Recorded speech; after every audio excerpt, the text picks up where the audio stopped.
సాయంత్రం న్యూఢిల్లీలోని Lal Qila metro station సమీపంలో ఒక శక్తివంతమైన కారు పేలుడు సంభవించింది. ఢిల్లీ పోలీస్ కమిషనర్ సతీష్ గోల్చా మీడియాతో మాట్లాడుతూ, సాయంత్రం 6:52 గంటల ప్రాంతంలో నెమ్మదిగా వెడుతున్న వాహనం రెడ్ లైట్ వద్ద ఆగిపోయిందని, ఆ వాహనంలో పేలుడు సంభవించిందని అన్నారు.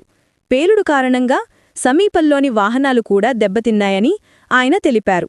ఈ సంఘటనలో కొంతమంది మరణించారని, మరికొందరు గాయపడ్డారని పోలీస్ కమిషనర్ తెలిపారు.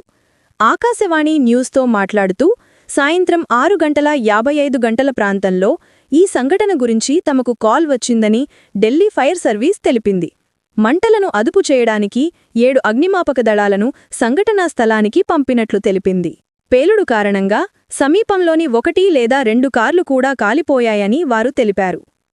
చాందినీ చౌక్ మెట్రో స్టేషన్ సమీపంలోని కారులో పేలుడు జరిగినట్లు తమకు సమాచారం అందిందని, 7 యూనిట్లను సంఘటనా స్థలానికి పంపామని deputy chief fire officer A K Malik మీడియాతో మాట్లాడుతూ తెలిపారు.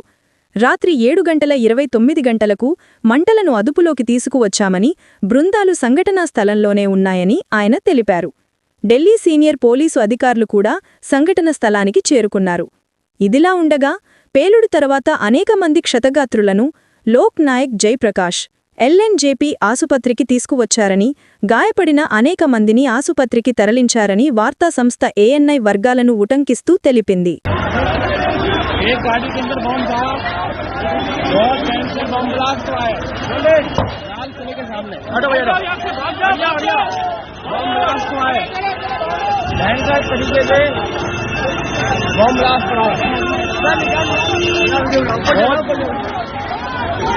लाल किले के ऊपर बम ब्लास्ट बहुत बड़ा हुआ है इस समय।